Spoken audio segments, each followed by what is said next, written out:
नंदी की भांति ही भृंगी भी शिव के महान गण और तपस्वी का स्थान रखते हैं। भृंगी का निवास स्थान पहले पृथ्वी पर बताया जाता था। उन्होंने भी नंदी की भांति भगवान शिव की घोर तपस्या की। उनकी तपस्या से प्रसन्न होकर महादेव ने उनको दर्शन दिए और वर मांगने को कहा। तब भृंगी ने उनसे वर मांगा कि वे जब भी चाहें उन्हें महादेव का सानिध्य प्राप्त हो सके। ऐसा सुनकर महादेव ने उनको वरदान दिया कि वो जब भी चाहे कैलाश पर आ सकते हैं। भृंगी महादेव के भक्त तो थे, किंतु भगवान शिव में उनका अनुराग इतना अधिक था कि महादेव के समक्ष उन्हें कुछ दिखता ही नहीं था। यहाँ तक कि वे माता पार्वती को भी भूल जाते थे।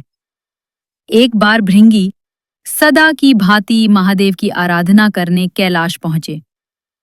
वहां उन्होंने देखा कि महादेव की बाईं ओर उनकी जंघा पर माता पार्वती विराजमान थी। अपने समक्ष माता पार्वती के होने के बाद भी उन्होंने केवल महादेव की ही पूजा की। पूजा समाप्त करने के बाद भृंगी ने महादेव की परिक्रमा करनी चाहिए। वे ब्रह्मचारी थे और केवल भगवान शिव की परिक्रमा करना चाहते थे, किंतु आधी परिक्रमा करने के बाद वे रुक गए क्योंकि महादेव के वाम अंग पर माता विराजमान थी। शिव की भक्ति में डूबे भृंगी ने माता से अनुरोध किया कि वे कुछ समय के लिए महादेव से अलग हो जाएं, ताकि वे अपनी परिक्रमा पूरी कर सके।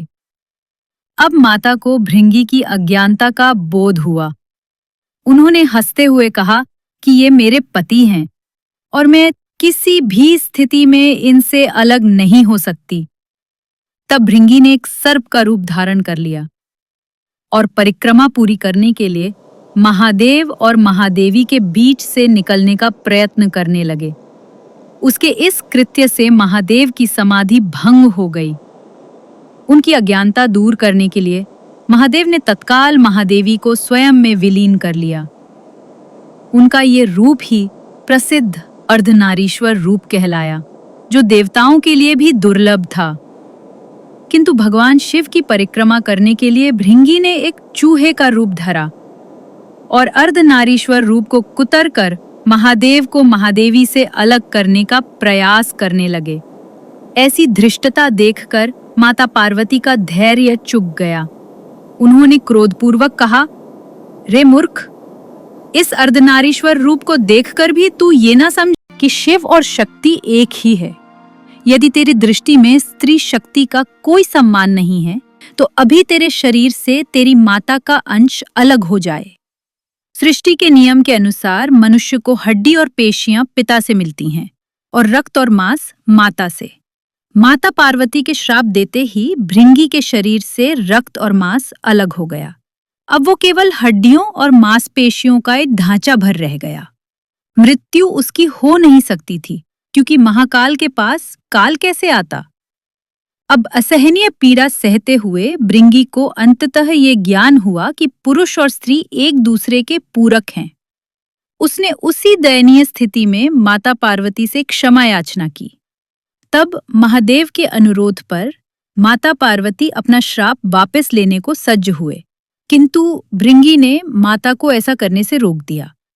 उसने कहा कि हे माता, आप कृपया मुझे ऐसा ही रहने दें, ताकि मुझे देखकर पूरे विश्व को ये ज्ञान होता रहे कि शिव और शक्ति एक ही है और नारी के बिना पुरुष पूर्ण नहीं हो सकता। उसकी इस बात से दोनों बड़े प्रसन्न हुए और महादेव ने उसे वरदान दिया कि वो सदैव उनके साथ ही रहेगा। साथ ही भगवान शिव ने कहा कि चूंकि भृंगी उनकी आधी परिक्रमा ही कर पाया था, इसीलिए आज से उनकी आधी परिक्रमा का ही विधान होगा।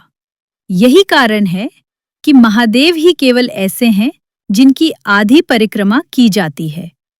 भृंगी चलने फिरने में समर्थ हो सके, इसीलिए भगवान शिव ने उसे तीसरा पैर भी प्रदान किया, जिससे वो अपना भार संभालकर शिव पार्वती के साथ चलते हैं।